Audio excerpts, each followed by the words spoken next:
Olá, boa noite a todos. Boa noite a todos que estão aqui presentes e a vocês que nos assistem online. Estamos aqui no Health Plus. Vamos dar início, então, ao nosso Meetup Health Day.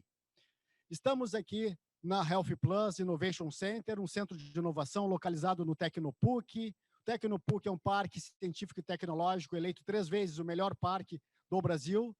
Estamos juntos com o BioHub. E no Health Plus, nesse espaço maravilhoso que temos aqui, existem 75 Health Techs, as nossas super heroes, residentes e online. O Health Plus é operado pela Grow, uma aceleradora de startups, uma gestora de investimentos e uma agência de inovação.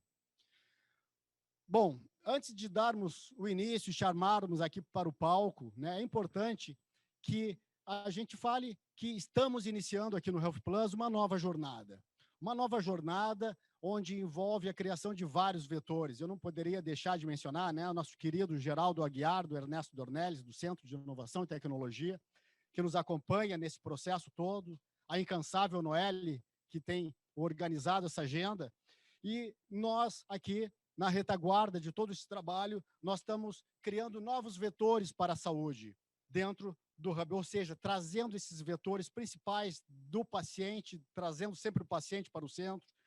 E nessa remodelagem, nós trabalhamos com vetores de interoperabilidade, toda a parte de Open Health, longevidade, toda a área aplicada a crônicos e raros, acesso, saúde da mulher, saúde do homem, e nós não poderíamos deixar de lado a oncologia, que é o grande pano de fundo dessa noite.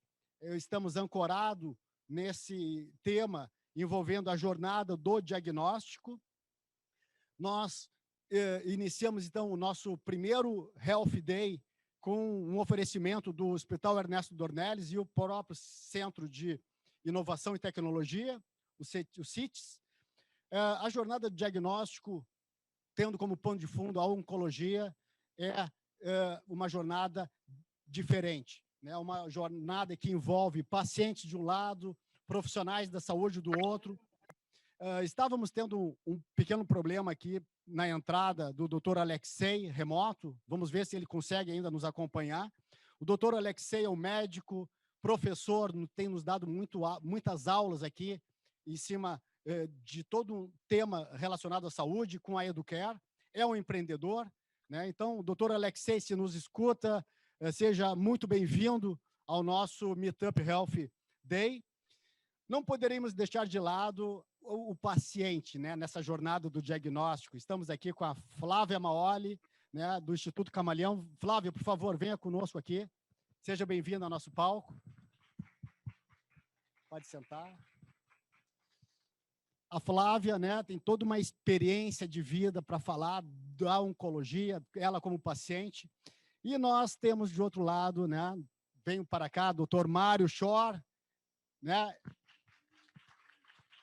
a enfermeira Juliana Malman. Tudo bem? Seja muito bem-vindo. Pode sentar ali, para dividirmos um pouco. Juliana Malman também tem uma história incrível, né? Que dos dois lados, né? Atendendo de um lado, mas também é uma paciente oncológica. Então, eu acho que hoje aqui nós teremos, assim, um prato cheio para falarmos aí dessa jornada do diagnóstico, que é um grande desafio, né? O doutor Mário também, né, é o responsável pelo projeto do Centro de Atenção de Saúde da Mulher no Hospital Ernesto Dornelles. Seja muito bem-vindo a todos. Vocês, então, a produção me avisa se o doutor Alexei me escuta, né? Se ele estiver já nos escutando, já vamos passar para ele. Mas início aqui com a Flávia. Flávia, que jornada bacana que você tem feito, né? Temos aqui, então, nossos telespectadores presenciais, muita chuva aqui em Porto Alegre e muita gente nos assistindo online através das nossas plataformas digitais. Então, conta para nós como foi essa trajetória desde o início, o Instituto Camaleão, recentemente liberado com o CNPJ, né? Então, Flávia, com você. Vou sentar aqui do ladinho do Dr. Mário e continuamos. Tá ligado? Boa noite, pessoal. É um prazer estar aqui com vocês. Obrigada, Paulo, pela oportunidade de estar aqui. Bom, a gente hoje vamos falar sobre diagnóstico, né? No meu caso, eu fui diagnosticada com câncer, um linfoma, quando eu tinha 23 anos, né? E o processo de diagnóstico, para mim, apesar de, quando a gente vê outros casos, a gente vê que às vezes demora muito mais, né? Mas, bem ou mal, eu tive que passar por alguns médicos até conseguir o diagnóstico, né? E a gente sabe que essa é a realidade de muitas pessoas, não só no Brasil, mas no mundo, né? Essa dificuldade de conseguir o diagnóstico precoce. Eu tinha, então, 23 anos, eu estava na faculdade, eu comecei a sentir muito mal-estar, eu me sentia muito cansada, né? E daí eu fui atrás do médico, fui numa emergência, e o médico da emergência me mandou para um outro médico, aí eu fui no outro médico, depois eu fui em outro, até que eu cheguei numa médica que disse, olha, é linfoma, né? Vamos fazer a biópsia, vamos começar o tratamento. E eu me senti muito sozinha nesse processo, porque eu não conhecia ninguém com câncer, com 20 e poucos anos. Parecia que era só comigo, assim, parecia que eu era a única pessoa que estava passando por esse processo. E aí, então, eu troquei ideia com amigas, eu tive apoio da minha família e tudo, mas eu sentia muita falta de falar com outras pessoas que estavam passando pelo tratamento, né? E, ok, fiz o tratamento, fiquei bem, né? Entrei em remissão, só que 1 ano e meio depois voltou o câncer, né? E aí foi muito mais difícil essa segunda vez para mim do que a primeira, porque eu perdi a confiança de que as coisas iam dar certo durante um tempo, né? E aí, nesse segundo tratamento, além da quimioterapia, eu teria que fazer um transplante de medula óssea, que é um tratamento que eu não fazia ideia como funcionava, eu tinha muito medo, né, de ter que passar por tudo isso. E aí, então, nesse momento, eu resolvi criar um blog, isso era 2013, né, para dividir a minha experiência com outras pessoas e ver se, quase como um grito, assim, de tem alguém aí, né, assim, naquele sentido de querer saber se tinha mais gente passando pelo mesmo que eu. E aí foi muito legal, porque eu comecei a escrever o blog e comecei a receber mensagens de outras pessoas falando que elas também estavam passando por aquilo, né? E também estavam se sentindo sozinhas, também queriam conversar. Então, eu comecei a fazer amizades a partir desse blog. E aí junto com o blog, eu fiz o meu trabalho final de graduação, né? Eu consegui colagral, eu sou formada em arquitetura, e literalmente peguei o diploma, guardei na gaveta, fui para o hospital fazer o transplante. E quando eu saí do transplante, eu não podia trabalhar, eu não podia sair de casa, não tinha muita coisa que eu podia fazer, né? Porque tem que ter uma série de cuidados ali pós-tratamento.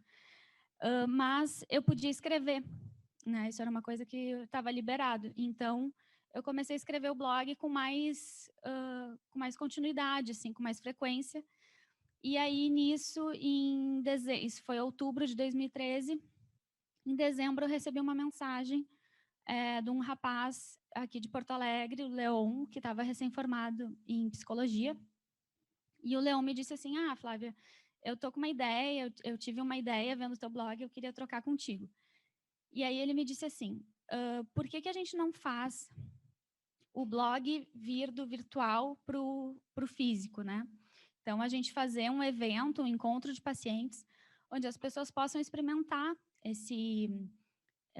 essa vivência que tu está tendo no blog, né? Assim, experimentar amarrar lenço, experimentar peruca, falar como está se sentindo, conhecer outras pessoas. E eu falei, vamos fazer, vamos organizar. Daí a gente optou por fazer um financiamento coletivo, né? Que era uma forma também não só de captar recurso para fazer esse evento, mas também conseguir divulgar mais o evento para os pacientes, porque eu só tinha as pessoas que seguiam o blog, eu não tinha tantas pessoas assim. E aí a gente ficou de janeiro a julho organizando. Em julho de 2014, essa semana agora fechou 8 anos, né, que a gente fez o primeiro evento. E foi extremamente emocionante, assim, estar naquela posição, ver aquelas pessoas se conectando, fazendo amizade, né, conversando. E aí a gente se olhou e disse, não tem como parar aqui, né? Não vamos fazer só esse, vamos fazer de novo. E assim a gente foi fazendo os eventos. Então a gente fez 3 em 2014, mais 3 em 2015. Daí depois, 2016, a gente resolveu abrir o nosso CNPJ, fazer toda a formalização de fazer o estatuto, se tornar uma associação sem fins lucrativos.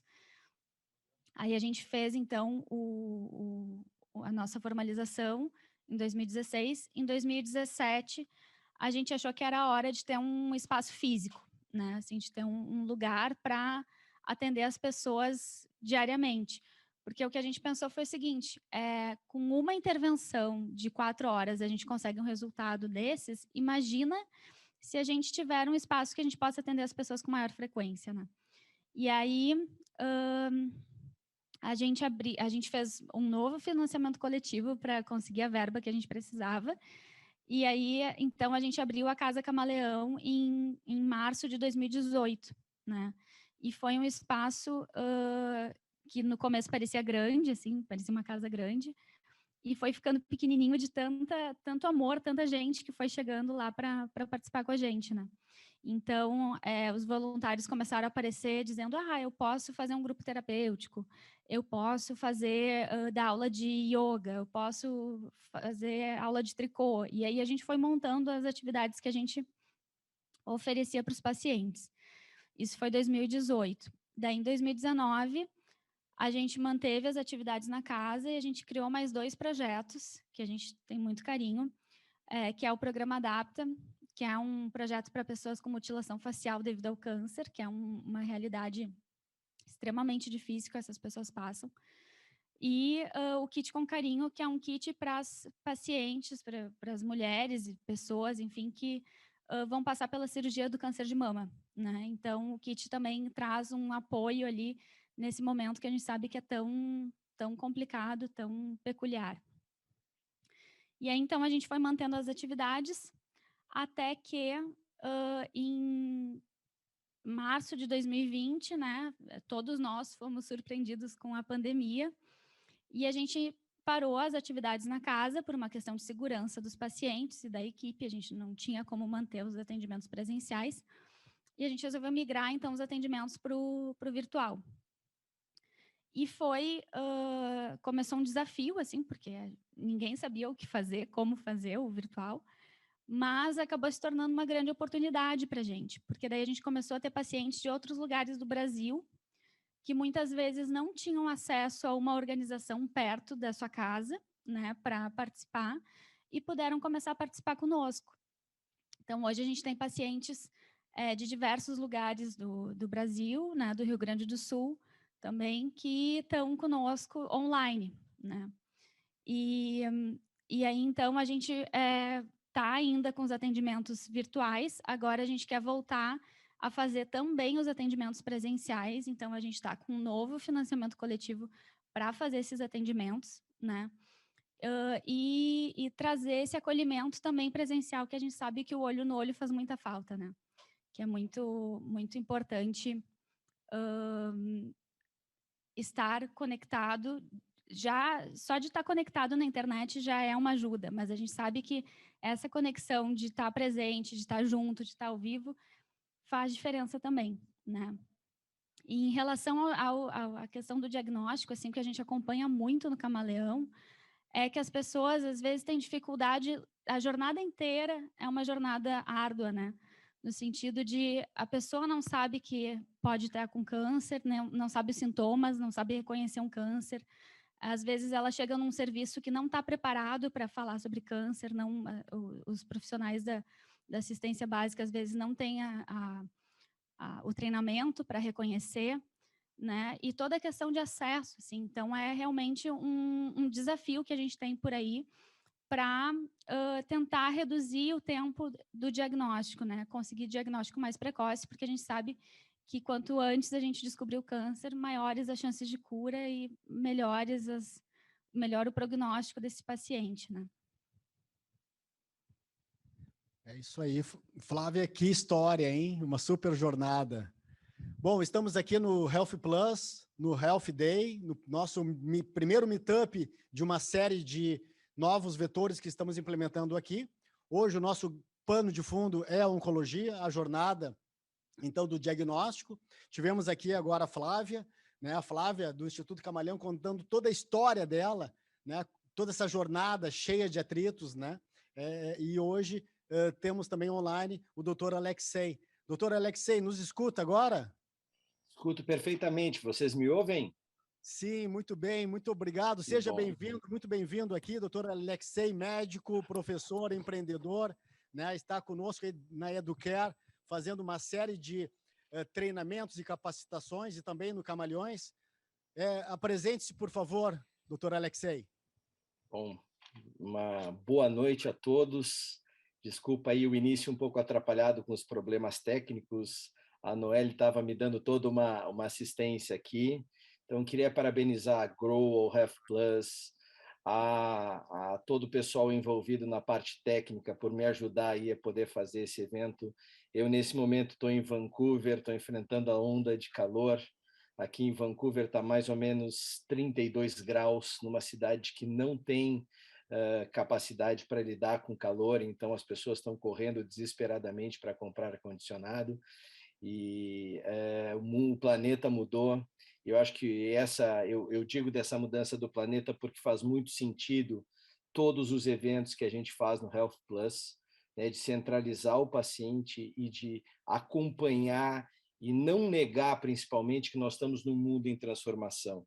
Eu fico muito feliz de estar com o pessoal do Health Plus, mas também estar com a Flávia, que é uma parceira que me convidou para ser membro científico do Projeto Camaleão, com o Mário Shore, que é um grande colega, um grande mastologista, envolvido também com a saúde da mulher de uma forma mais ampla, né? E com a Juliana, que vai trazer todas as experiências, além da enfermagem, a experiência de lidar com essa situação, tanto no âmbito profissional como pessoal.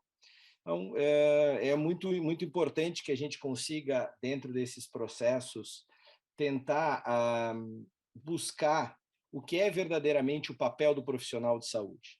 Eu ontem falava para um grupo de médicos de Santa Catarina, e quando nós vamos tomar uma decisão do ponto de vista científico para um paciente, a grande discussão acaba sendo sobre aspectos técnicos, né? Frente a um paciente, o que um profissional de saúde deve fazer?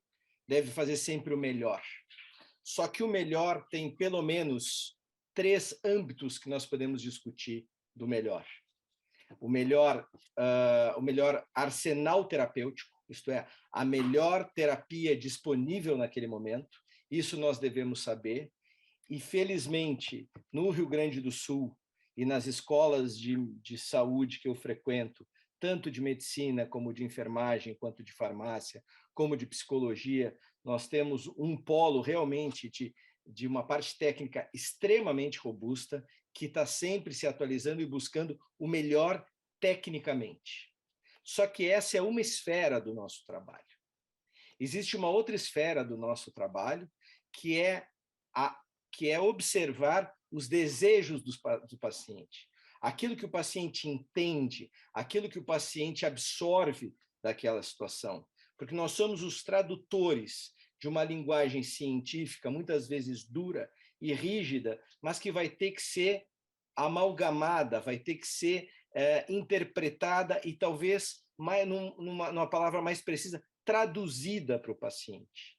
E esta observação de que nós tratamos sempre uma pessoa é fundamental e que esta pessoa é o ator principal. Esse palco do Health Plus, esse palco da Grow, só tem sentido porque existe um ator principal. E o ator principal não é nenhum dos... Infelizmente, nós somos todos muito importantes, mas o ator principal não somos nós, é o paciente. Mas tem um outro vetor, que é técnica e paciente, que também precisa ser muito discutido e que é muito problemático muitas vezes, que é o julgamento clínico. Então, o julgamento clínico é algo que vem do ajuste dos desejos do paciente com o que nós temos de melhor dado científico. É nessa percepção e nesse ajuste que a gente trabalha e que aí se tem realmente o que pode ser melhor para as pessoas. Porque senão nós trabalhamos sempre num critério de utopia, de que o melhor é o que está no futuro. E isso é o que diz um revolucionário. O melhor será no futuro. Aquele que diz que o melhor é no passado é o reacionário. Mas eu acho que nós todos aqui somos um pouco reformistas do ponto de vista filosófico. A gente procura o melhor no futuro, a gente crê que pode ser melhor, mas o que nós podemos fazer de melhor hoje? E hoje é muito interessante que a gente possa discutir e unir forças. E é por isso que eu fico muito orgulhoso, é por isso que eu fico muito feliz, e é por isso que eu gosto de participar desse evento, porque eu acredito que, unindo forças, nós podemos melhorar o nosso hoje. E o nosso hoje talvez possa ser melhorado com o empoderamento dos pacientes e dos médicos e dos profissionais de saúde, principalmente da equipe de enfermagem, principalmente da equipe de farmácia, para que a gente possa buscar o que eu posso fazer de diferente hoje. Quando eu comecei a trabalhar com educação, eu tinha uma certa resistência, porque eu pensava o seguinte: olha, eu estudo muito melanoma, eu sei os mecanismos de ação das drogas no melanoma, eu sei os marcadores de melanoma, e a primeira aula que eu dei para o camaleão foi por melanoma, onde eu tinha que explicar para as pessoas assim: olha, vocês têm que usar protetor solar. Olha, a criança do 0 aos 18 anos, se for muito exposta ao sol sem protetor solar, ela vai desenvolver um melanoma precoce, que tem uma mutação de BRAF. Mas uma coisa é eu tratar um paciente que chegou com essa mutação. Outra coisa é eu evitar que muitas pessoas possam ter melanoma.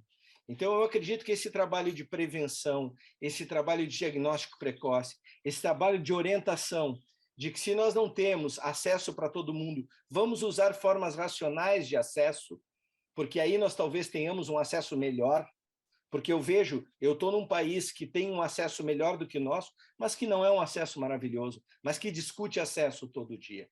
Eu acho que nós precisamos transpor as vantagens, e esse talvez seja um papel meu, assim, importar as vantagens do sistema canadense sem trazer as desvantagens que também os têm, porque é óbvio, mas precisa ser dito, nenhum sistema é perfeito.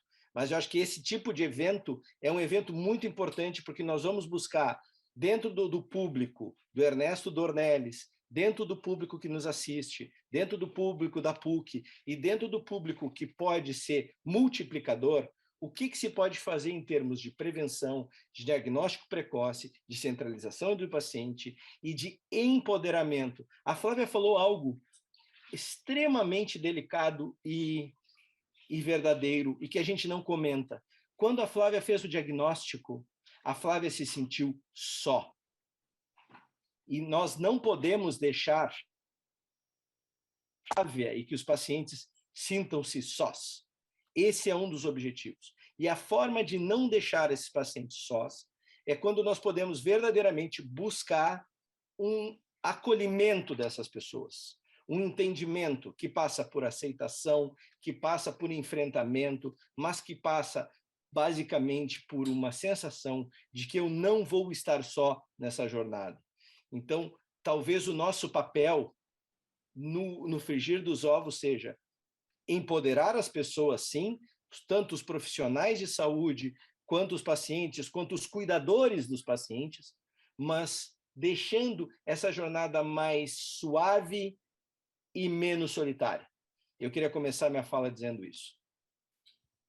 Doutor Alexei, incrível, incrível a jornada, e meu nome é Paulo Beck, tenho em casa, né, minha mãe teve câncer com 50 anos de idade, hoje à meia-noite ela faz 90, né, é uma vitoriosa. Infelizmente, nós somos 5 filhos homens, infelizmente o meu irmão menor, o Luciano, faleceu há 3 anos com glioblastoma nível 4, devastador, né, e a jornada sempre é complicada e cheia de atritos. Mas é isso que a gente veio aqui hoje para falar, né, sobre essa jornada. Então, estamos aqui no Health Plus, esse é o nosso primeiro meetup, onde trabalhamos com principais vetores, e hoje aqui o nosso pano de fundo é a oncologia, né? Esse meetup é oferecido pelo Hospital Ernesto Dornelles e o seu Centro de Inovação e Tecnologia para a Saúde, e estou aqui, então, agora, próximo palestrante, nós temos duas pessoas aqui incríveis, né? Enfermeira Juliana Malman, muito obrigado por estar aqui conosco, doutor Mário, e expliquem para a gente como foi a criação, né, desse Centro de Saúde da Mulher dentro do Ernesto Dornelles. Doutor Mário, pode começar. Boa noite a todas e todos. Obrigado, Paulo, por conduzir esse debate. Acho esse assunto muito interessante. Obrigado ao Geraldo por idealizar tudo e nos proporcionar estar aqui falando. Alexei, é um prazer falar contigo de novo, parceiro de longa data, um médico e humanista. Eu acho que nesses tempos atuais isso é sempre importante reforçar, e que trata os pacientes com respeito e faz sempre o melhor. A Juliana é uma grande parceira também do Ernesto Dornelles, uma executiva. Ela realiza tudo que se propõe e conduziu o CAMED, o Centro de Atenção, muito bem até aqui. E a Flávia, não só pela tua história pessoal, Flávia, que sempre se enfatiza, mas o que eu admiro em ti é essa volta que tu deu.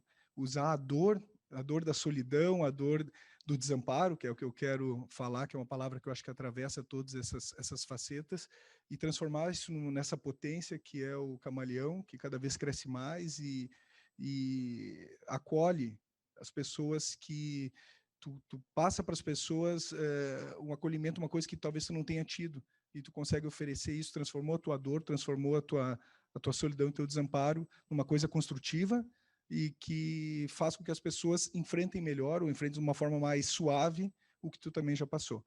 Então, para mim é um prazer estar aqui com vocês.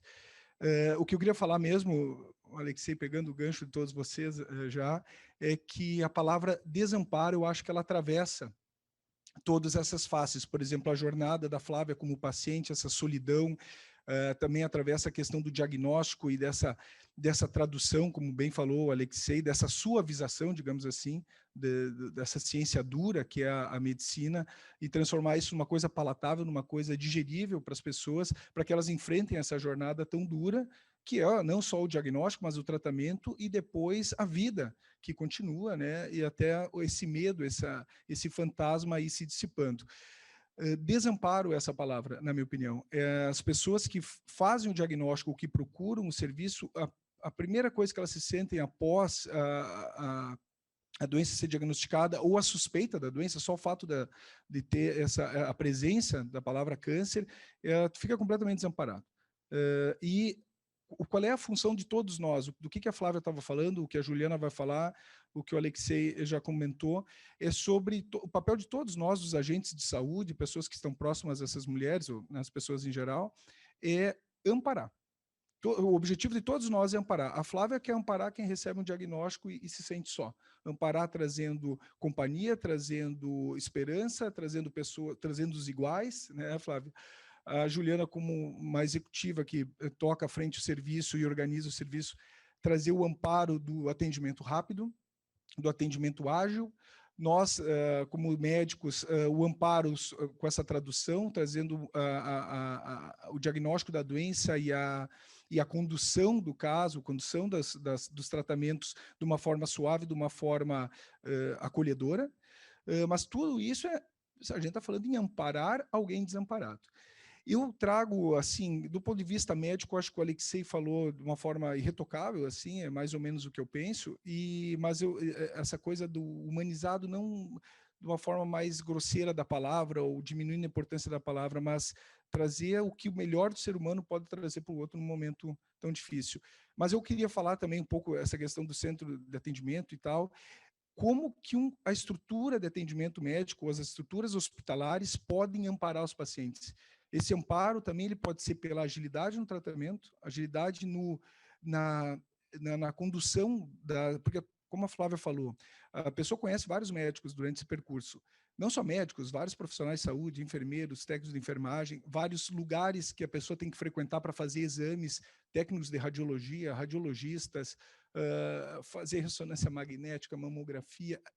É um percurso, é um roteiro tão longo e exaustivo que se tu não ampara essa pessoa e tu não conduz ela, ele fica muito mais duro, porque cada lugar que a pessoa chega, a Flávia pode confirmar para mim, tu não conhece aquelas pessoas. Vai fazer falando em câncer de mama, que é mais a área que eu atuo, mamografia no local, não conhece ninguém, tem que chegar. Vai passar para ressonância, é outro setor, às vezes outra localidade, tu não conhece ninguém, tu tem que chegar, se apresentar, ser introduzido e ser recebido.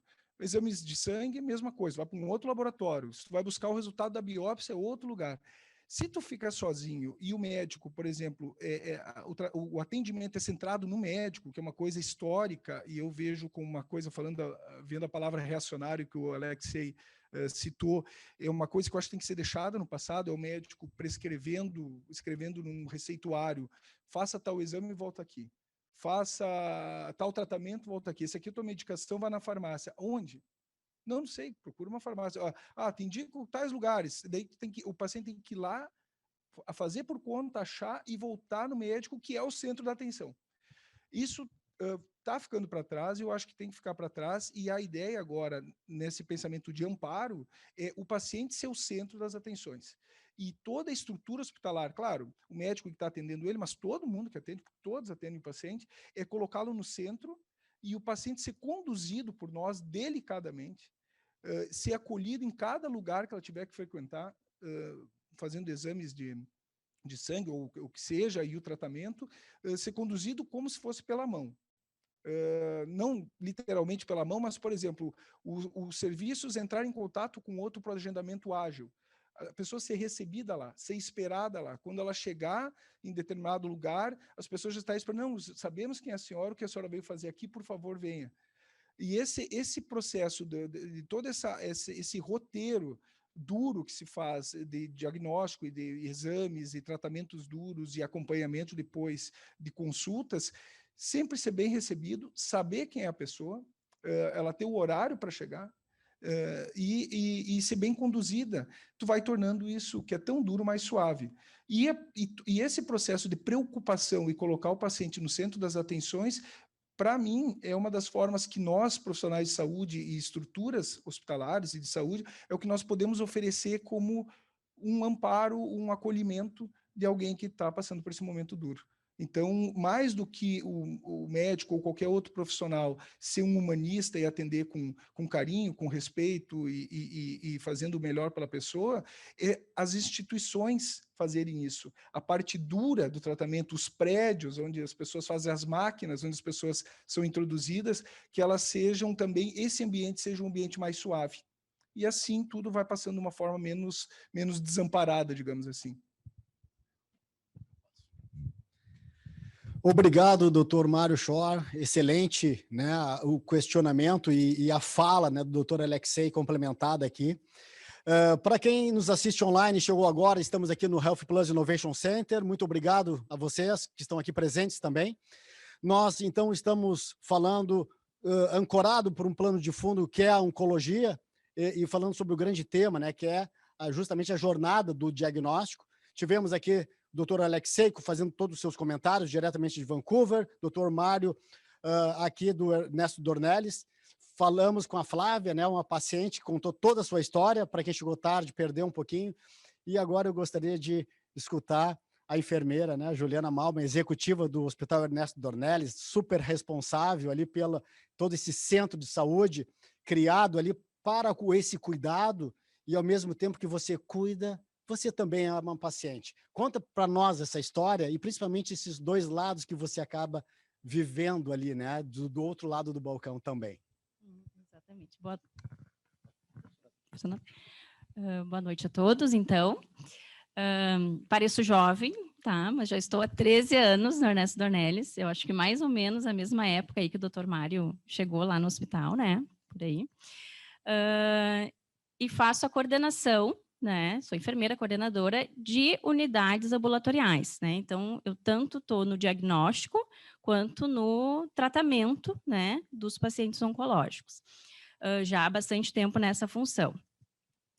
E pegando um pouquinho, assim, o gancho, né, falando primeiro do serviço, né?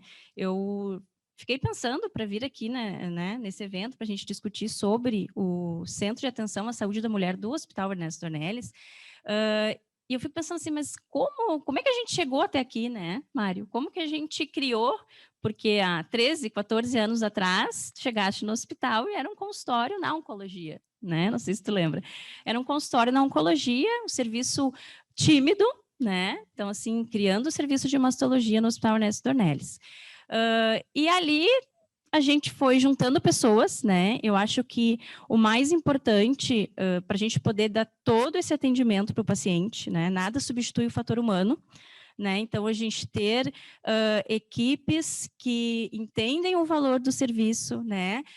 Que os interesses, né, de todos ali que estão atendendo aquele paciente são os mesmos, né? Que os valores da equipe vão ao encontro, né, dos valores da instituição, dos valores que o serviço, né, quer oferecer para esses pacientes. Então, eu acho que isso é o primordial, né? Eu acho que não são os opostos que se atraem, eu acho que são né, as pessoas semelhantes, né, que têm interesses semelhantes, que acabaram se atraindo ali, e a gente acabou formando uma equipe muito integrada, né, e que foi crescendo ao longo dos anos, né, e aí a gente foi dentro da instituição conseguindo ganhar um espaço maior e conseguindo ganhar reestruturação de área física, e para poder fazer todo esse atendimento que o Dr. Mário citou, né, do paciente no centro, enfim, até a estrutura, né, a área física do serviço, ela foi pensada para isso, né? Então, a gente tem uma recepcionista que concentra todos os agendamentos,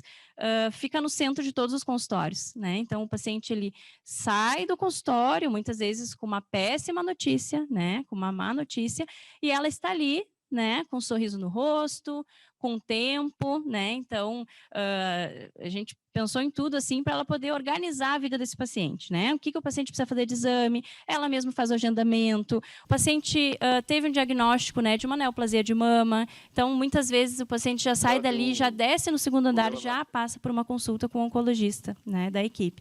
Então, é uma premissa do serviço que a gente consiga agilizar isso, porque quem é paciente, né, Flávia, sabe que o tempo passa muito mais devagar, né? Então, assim, não deita e dorme tranquilamente, né? Não deita a cabeça no travesseiro de noite e dorme sabendo que está com nódulo na mama, sabendo que fez um exame e não tem o resultado, né? Então, a ideia do serviço é justamente essa, que um paciente com uma suspeita ou com uma queixa, a gente encaixa na agenda, já vai ter o atendimento, né, doutor Mário? Chama dia 31 de dezembro, né? Quando está em casa, não tem agenda, tem um paciente para atender, vem atender o paciente, né? Não vai deixar a pessoa passar um ano novo sem saber exatamente o que tem.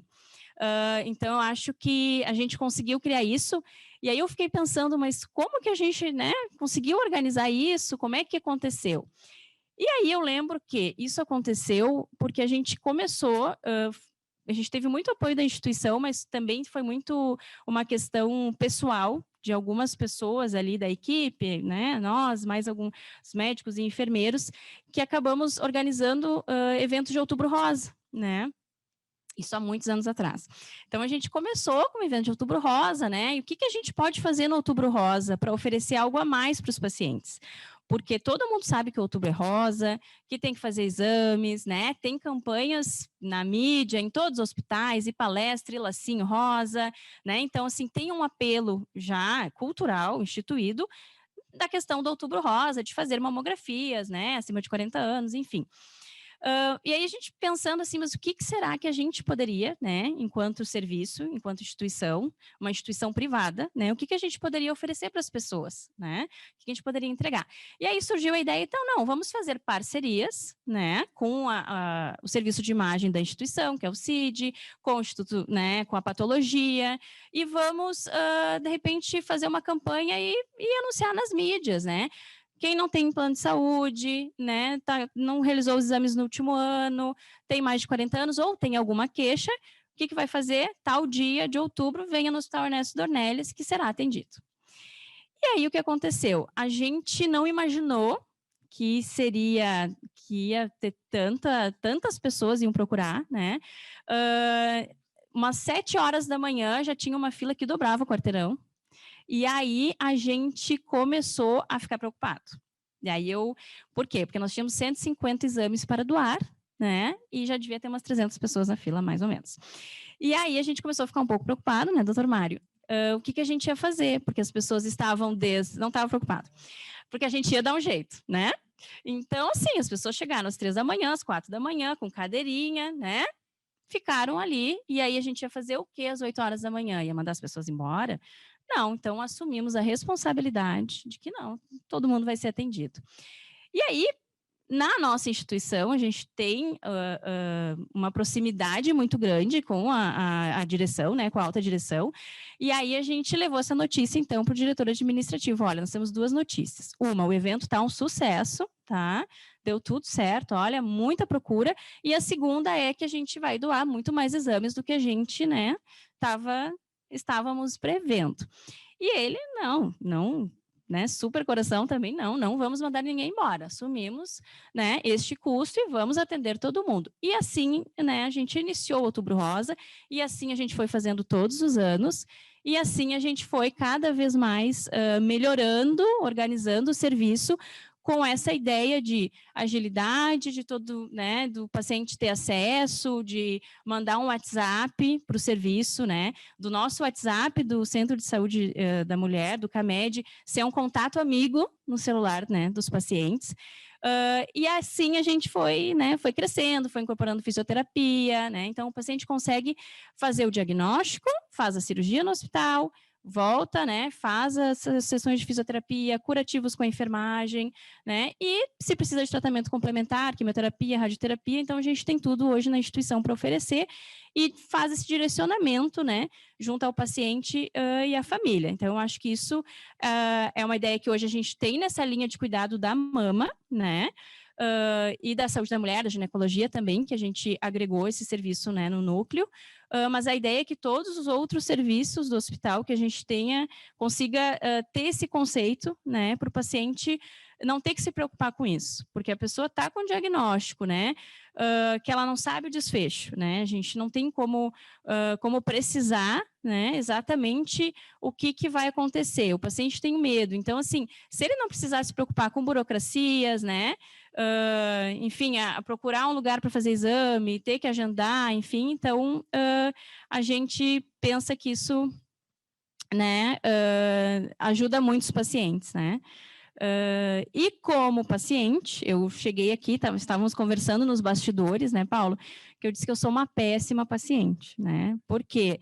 Porque eu trabalho na oncologia, porque eu trabalho com muitos oncologistas, então todo mundo é um pouco meu médico, né, então assim, né, doutor Mário, então todo mundo, então assim, todo mundo sabe, e a gente acaba trabalhando muito junto, muito em equipe, e a gente cuida um dos outros, né, então é assim, de passar no corredor, o médico olhar, não está com a cara boa, vou te pedir os exames, né? E não é exatamente o meu médico assistente oncologista, né? Então, eu sou uma péssima paciente, porque agora eu entendo os pacientes que perdem os exames anteriores, que perdem as requisições, né? Não deve ser só eu, né? Então, assim, eu sei que não sou, porque eu estou do outro lado, eu sei que os pacientes acabam, né? Se equivocando nas datas, né? Enfim, esquecendo alguma coisa. Então, eu acabei tendo um pouco mais de empatia nesse sentido, porque eu também acabo esquecendo, né, enfim. E eu, como paciente, foi mais leve, Flávia, porque eu não precisei fazer quimioterapia, né, o meu tratamento foi só cirúrgico, né, e acompanhamento, enfim, nos últimos 5 anos eu venho fazendo. E o meu achado também não foi sintomático, né, então, assim, eu não tive sintomas, né, vida normal, 30 anos, trabalhando na oncologia, né, eu acho que o meu fator de risco, segundo um pneumologista, que foi quem, né, iniciou a investigação, ele disse, não, o teu fator de risco é ser da área da saúde, né, porque, assim, só pode, é umas bruxaria que acontece com quem é da área da saúde, então, não era para ser nada e acabou sendo uma neoplasia de pulmão. E aí, o que eu, assim, fazendo um fechamento, assim, o que eu acho que a gente, enquanto serviço, né, a gente tem que ter a melhor técnica, condições, infraestrutura, tecnologia, né, para atender o paciente. Mas eu acho que no dia a dia, o que a gente mais busca fazer é aquela teoria do copo meio cheio, meio vazio, sabe? Então, assim, é tentar ajudar os pacientes a enxergarem o copo meio cheio, mesmo na desgraça, né, Flávia? Mesmo quando tudo parece estar dando errado, né? A gente tenta fazer isso e eu, como paciente, assim, e como profissional, sempre tento ser otimista, né? Tento enxergar, assim, algo bom, assim, eu acho que muito parecido com a Flávia, né? Porque por mais que tenha sido muito difícil a trajetória, como o Dr. Mário falou, ela virou a chave, ela buscou, né, forças e ajuda outras pessoas com isso, né? Então, eu acho que a gente tem que enxergar o copo meio cheio. Como o meu diagnóstico não foi para os sintomas, foi um achado ocasional, né? Fui no dentista. O que tem a ver com pulmão? Nada, né? Absolutamente nada. Mas um dentista que pediu uma tomografia de cervical, um técnico que errou um pouquinho e fez uma tomo de dorsal e um nódulo no pulmão apareceu assim do nada. Quando que eu faria esse diagnóstico? Nunca, né? Então, muita gente pode achar que azar, né? 30 anos, câncer de pulmão, que azar. Não, que sorte.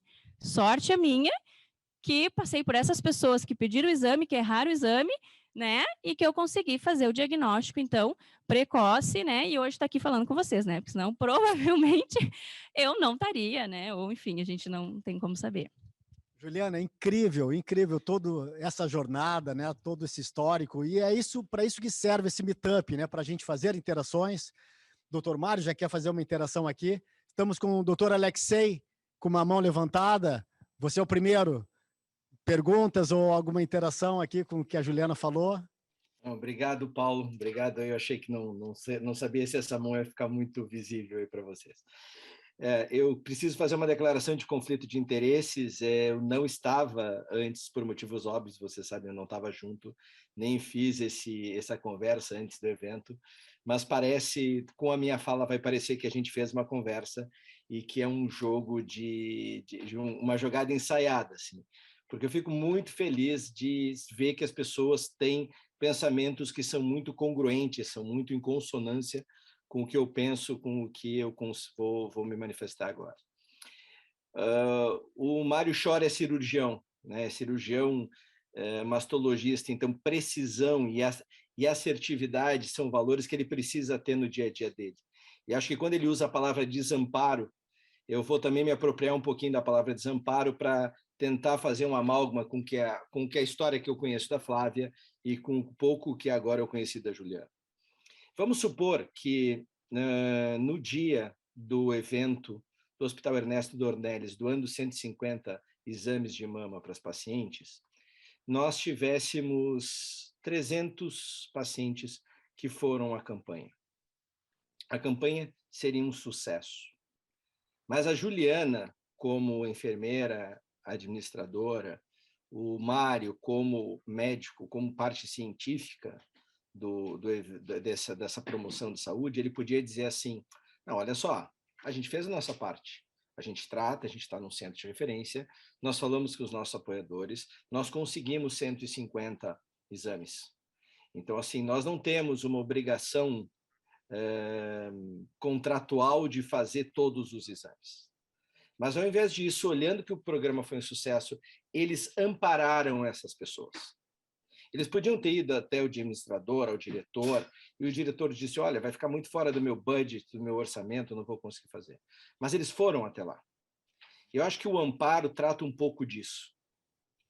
Porque o Mário, quando atende uma paciente e vê que é um caso muito provável de câncer de mama, ele diz para aquela pessoa que ele precisa de uma mamografia, de uma ecografia, às vezes de uma ressonância, de tomografias de estadiamento, porque ele já palpou linfonodo axilar, ele está imaginando uma doença avançada, e essa pessoa não pode sair dali e marcar o exame, e alguém diz assim para elas, tem 20 dias agora, a senhora quer marcar dia 20 de agosto? Não, não. Essa pessoa ela tem que entender que aquela dedicação que foi dada pelo Dr. Mário, aquela preocupação que foi dada pelo Dr. Mário, ela continua por todo um serviço. E o mais interessante de tudo é que isso não custa nenhum real. Isso é treinamento e conseguir compor uma equipe em uníssono. E quando as pessoas trabalham e gostam do seu trabalho, é impressionante como isso acontece naturalmente. A gente não precisa de nenhuma resposta da Juliana se ela gosta ou não do que ela faz, porque ela pegou e disse assim, pô, tem mais gente do que 150, eu tenho que conseguir os exames para essa pessoa. Amparar é isso, amparar é segurar, amparar é dar um reparo, é dar um apoio, é dar um suporte. As pessoas precisam muito disso. Eu estou fora do Brasil e no Brasil ao mesmo tempo, e uma das coisas que eu mais amo no meu país é que quando a gente chama as pessoas vêm. E eu fui ensinado na faculdade de medicina que eu tenho que tratar os meus pacientes. E os meus pacientes são seres que esperam. E o sentido de esperar seria, eu espero uma melhora. Mas os pacientes esperam muito, e não esperam só melhora, esperam pelo atendimento, esperam pelo exame, esperam pelo tratamento, entendeu? E essa espera é totalmente desnecessária na maior parte dos casos. Então, se o câncer já é sofrido, vamos sofrer apenas o que precisa ser sofrido. Se nós precisamos fazer uma cirurgia do tórax para tirar um tumor e curar uma paciente com câncer de pulmão, que ela só sofra o mínimo necessário do que precisa, para que ela possa voltar para a vida dela e ajudar o tanto de pessoas que a Juliana está ajudando hoje. Tem um sofrimento que é totalmente desnecessário, que é só organizacional. Porque imagina se a Juliana não fosse do meio e ela tivesse que esperar 3 meses para fazer um procedimento cirúrgico. E essa visão, ela é uma visão que eu aprendi em vários locais, mas uma das pessoas que mais me ensinou nessa visão está sentada do lado da Juliana. É a Flávia. Porque a Flávia tem uma visão que é assim, o que mais que a gente pode fazer?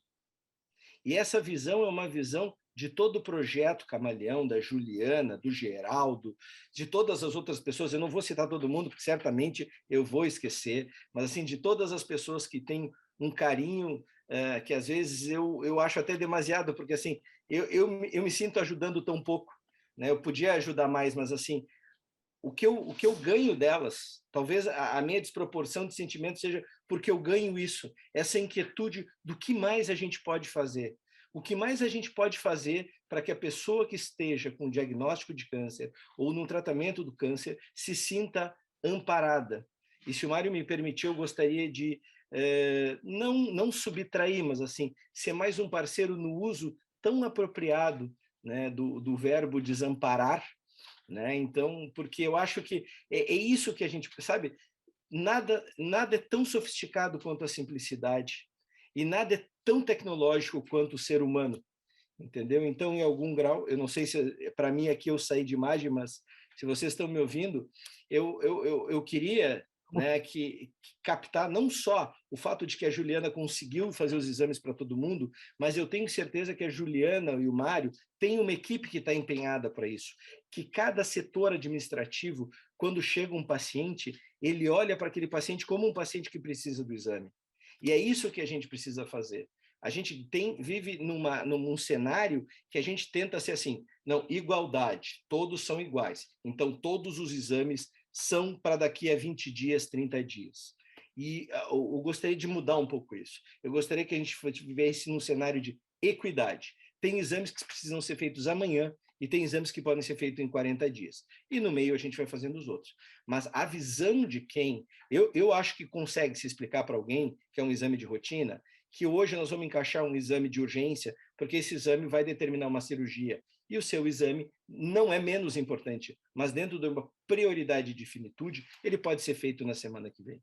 Então, eu acho que é esses valores que nós precisamos treinar a nossa equipe. Então, assim, conseguir mais 150 exames deve custar aí, sei lá, 50, 100 mil reais. Treinar a equipe é um ato de carinho que o próprio funcionário muitas vezes vai se sentir acolhido de dizer, pô, meu médico, minha enfermeira se importam porque eu estou ali no front office para marcar o exame e eu sou também um amparo do paciente, mas eu preciso ser um amparo realmente efetivo, para que aquela pessoa diga assim, pô, eu falei com um funcionário e tal, e ele já me marcou, ele já me ajustou, ele já fez essa situação.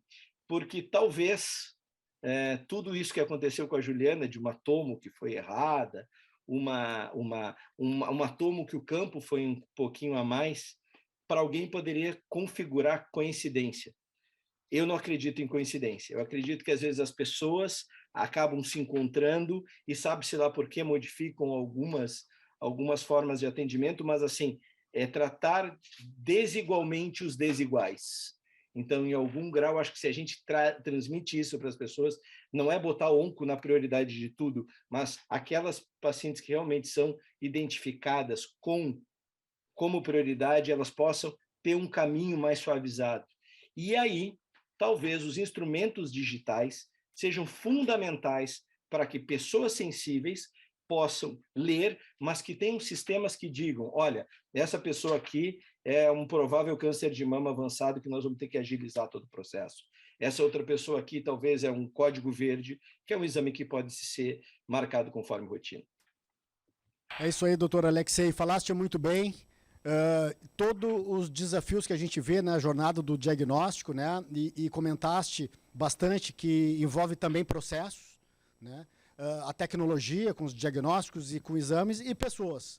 Antes de passar a palavra para o doutor Mário Chora aqui, eu queria perguntar para a Flávia, né, você ali nos bastidores, você comentou que tinha a Casa dos Camaleões, ou a Casa Camaleão, e era uma casa grande e, de repente, as pessoas começaram a ir e ficou uma casa pequena.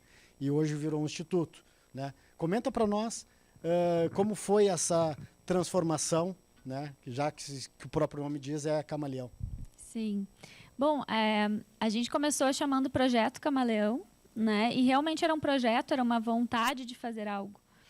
E aí, um dia, um professor, eu fui fazer um curso de gestão, exatamente para melhorar o nosso trabalho, e o professor disse, olha, Flávia, projeto tem início, meio e fim. E aí aquilo dali me pegou, assim, eu falei, poxa, né, não é um projeto, o que a gente está fazendo é mais do que isso. Então, essa semana a gente oficializou que agora a gente é o Instituto Camaleão, né? E como é importante esse passo para a gente mostrar para as pessoas, como o doutor Alexei falou, assim, o que mais que a gente pode fazer? Acho que já melhoramos muito, já temos muitas ações, conscientização, né? Mas tem é uma caminhada muito longa aí que a gente tem pela frente. E um ponto que eu queria trazer, que eu acho que é importante, é que, às vezes, os profissionais que trabalham com oncologia, ou, enfim, profissionais que trabalham na área da saúde, mas especialmente com câncer, para aquele profissional, o Dr. Mário talvez tenha 2, 3 diagnósticos por semana, né, que vai passar pacientes que vão ser diagnosticadas. Para aquela pessoa é um diagnóstico, né? Então, talvez o profissional não lembre como foi dar o diagnóstico para a Dona Maria, mas a Dona Maria vai lembrar como foi receber o diagnóstico para o resto da vida. Isso é uma coisa que ninguém esquece. Todo mundo que teve câncer pergunta como é que foi teu diagnóstico. A pessoa sabe dizer assim, a sensação, às vezes a roupa que o profissional estava usando, como é que foi esse acolhimento, como é que foi o pós, como é que foi ir para casa, como é que foi contar pela primeira vez que está com câncer. Porque é realmente uma situação muito delicada, né? Então, eu acho que isso é uma conscientização muito importante que quem trabalha com saúde tem que ter. Que para aquela pessoa é 100%. Não importa quais as chances de cura dela. É sim ou não, né? Então, esse momento do diagnóstico ele é muito marcante, muito emotivo, né? Uma pergunta para você. Vocês estão aceitando doações? Você tem algum projeto desses? Onde está localizado o Instituto agora? Ou fisicamente? Ou o site, o Instagram? Temos, sim. A gente tem uma casa alugada na Rua Jordano Bruno, 82, ali no bairro Rio Branco, aqui em Porto Alegre. Essa casa é a casa que a gente quer reformar para retomar os atendimentos presenciais no ano que vem, porque ela está precisando, faz 5 anos já que a gente alugou a casa, então ela está precisando de uma série de melhorias, de reformas. Então, a gente está com financiamento coletivo. Quem quiser conferir, pode entrar no nosso Instagram, que é @camaleãoinstituto. E aí, ali tem o link para o financiamento coletivo, ali tem o link para fazer doações pontuais, a pessoa que quer, né, fazer um Pix, enfim, quer ajudar de alguma forma. Eu gosto muito de salientar que qualquer ajuda é bem-vinda, toda ajuda é bem-vinda. Então, assim, às vezes as pessoas pensam, não vou doar, eu tenho R$5 para doar, não vou doar, é muito pouco. E para a gente não é, para a gente faz muita diferença, né? Então, a gente aceita também doações para o nosso brechó, A gente tem um brechó com roupas em bom estado para fazer a arrecadação de verba, e é uma renda super importante para a gente. Então, às vezes, é isso também. A gente pensa assim, eu não tenho como doar, mas tem uma blusa que está parada ali no armário com etiqueta, né? Aquela que a gente comprou e não usou, para a gente faz diferença, né? Então, é importante ter essa conscientização, e eu acho que uma coisa que eu gosto muito de trazer sempre, quando eu tenho a oportunidade de falar com as pessoas, é que todo mundo tem uma causa, né? Todo mundo tem uma causa que lhe toca, assim. Pode ser os idosos, pode ser animais, pode ser criança, pode ser educação, pode ser câncer. E eu acho que é importante na vida a gente descobrir qual é essa causa, sabe? Porque isso traz uma calma da gente saber que a gente está fazendo o que a gente pode fazer para ajudar, que seja um pouquinho, que a vida das pessoas seja melhor, né?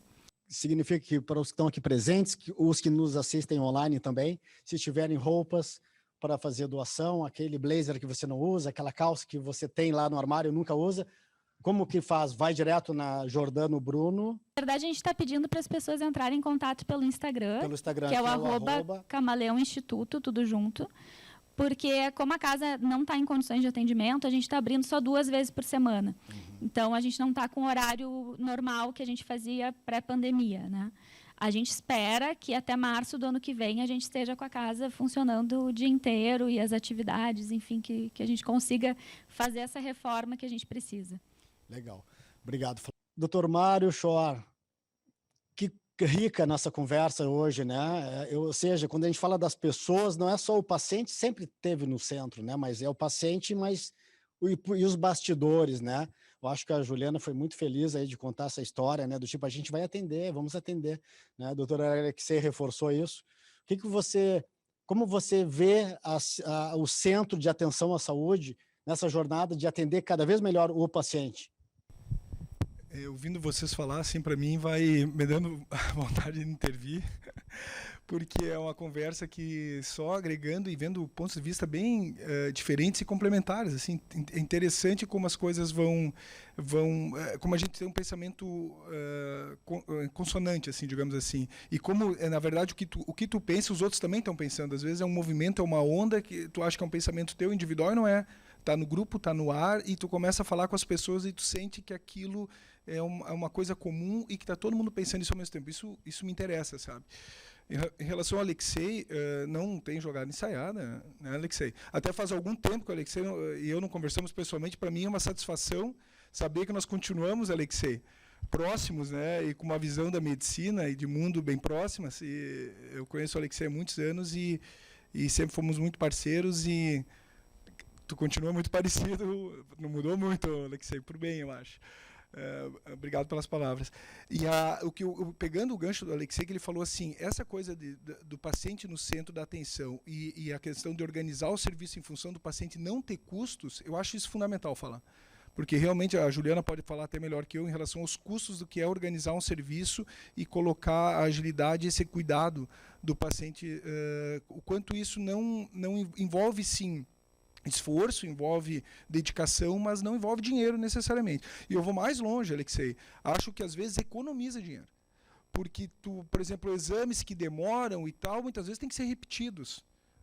Exames laboratoriais, especialmente o pessoal da oncologia, muitas vezes tu já está olhando o passado e as queixas dos pacientes ou as necessidades já são outras, tu tem que repetir aquele exame. Quer dizer, às vezes duplica as coisas, duplica consultas e tudo mais, e se tu for olhar de forma detidamente, assim, tu vai ver que está custando mais essa demora ou essa, entre aspas, desorganização ou não, como é que eu vou dizer, não havendo esse cuidado, essa interlocução entre as diferentes partes que participam, né, do diagnóstico e tratamento das pessoas.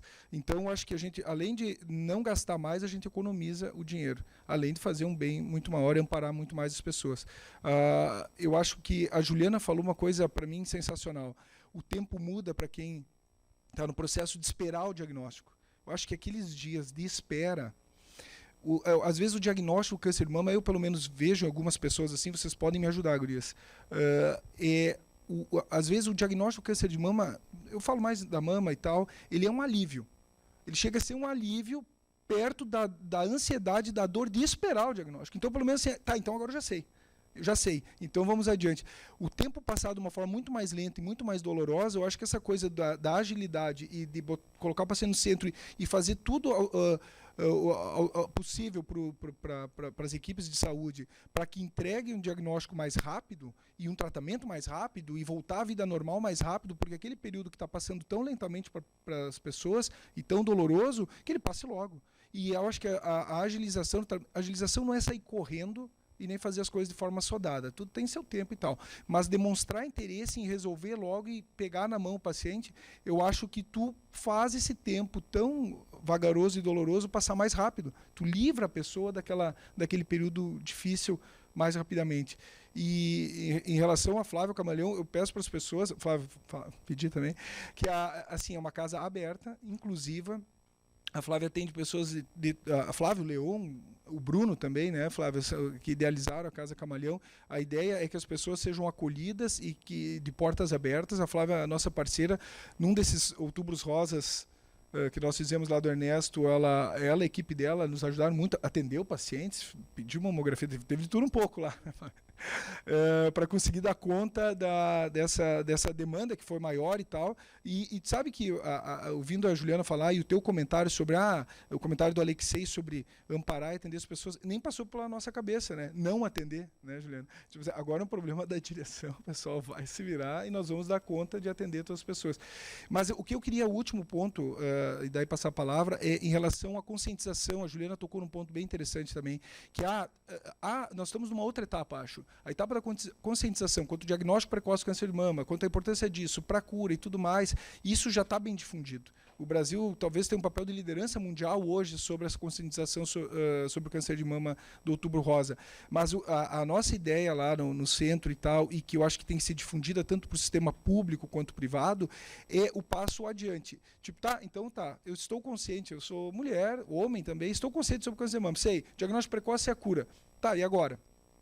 Eu acho que o passo adiante é o que fazer, a quem se dirigir. Quando eu me dirigir a determinado local, por exemplo, principalmente pacientes do sistema público, até generalizando agora, tirando um pouco o foco do nosso serviço, vou ser atendido rápido? Devo ir à UBS? Como é que é? Quem é que me atende lá? Quem é que me encaminha? Quanto tempo demora? Qual é a minha UBS? As pessoas tomarem consciência de onde ir. E para isso, como é feito esse fluxo, para onde eu vou, quem é que me encaminha para onde, essa consciência, inclusive, pressiona o sistema de saúde a atender melhor. Sabe? Porque aquela questão assim, o que adianta uma mulher ser consciente sobre o câncer de mama e não tem para onde ir? Ela só aumenta a angústia, não resolve o problema dela. O problema é, eu quero fazer um diagnóstico precoce, eu tenho cuidado com as minhas mamas, com a minha saúde mamária, mas não tenho para onde ir. Então, acaba que a campanha, quando ela foca só na conscientização, eu acho ela incompleta. E eu acho ela ansiogênica, sob certo aspecto. Porque o que eu faço agora?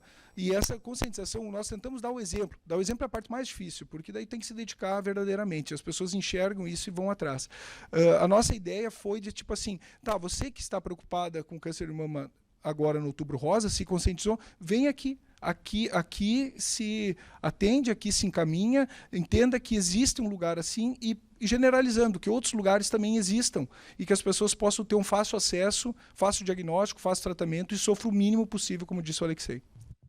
Maravilha, incrível, né? Um debate que, se não me chamam aqui, atenção, ele continua. Esse debate continuará no nosso networking que teremos em breve. Antes de fazermos o encerramento, gostaria de informá-los, né, que esses debates do Meetup aqui no Health Plus, Innovation Center, estão todos eles ancorados, né, em vetores. Hoje o pano de fundo foi oncologia, a jornada do diagnóstico. E em agosto, finalzinho de agosto, 31/8, teremos segurança do paciente, o paciente no centro do cuidado. Em setembro, no dia 29/9, falaremos sobre burnout, todo o processo de saúde mental. Em outubro, né, como não poderia deixar de ser, é a saúde da mulher, a trajetória e os desafios. Em novembro, nós já teremos aqui um Fórum da Saúde, um encontro de farmas e ecossistemas da saúde. Nós estamos sempre com esses meetups patrocinados, né? Hoje é um oferecimento do Hospital Ernesto Dornelles e do Centro de Inovação e Tecnologia da Saúde. Nos próximos eventos, a gente busca sempre trazer aqui uma indústria farmacêutica, uma operadora de saúde, uma rede de farmácias, todos esses grandes atores da saúde. Em dezembro, nós teremos, então, a inserção no ecossistema de saúde, por onde começar. E vamos falar de acessos, um negócio que interessa bastante a toda a indústria farmacêutica. Então, antes de fazermos o nosso encerramento, o nosso tradicional coquetel, eu gostaria de agradecer muitíssimo a presença, né, do Dr. Alexei dos Santos, que está lá em Vancouver, do outro lado do mundo, passando um calorão, quem diria, né, o Canadá, com esse calor tremendo, né, Juliana, sensacional, tudo que tu dissesse, as palavras, né, os dois lados do paciente e de quem cuida, e Flávia, que jornada, né, as duas também pacientes oncológicas, né, muito obrigado pela presença. Dr. Mário Shor, prazer conhecê-lo aqui e seja sempre muito bem-vindo ao HealthPlus. Agradeço os presentes e todos vocês que nos escutam. Uma boa noite. Muito obrigado.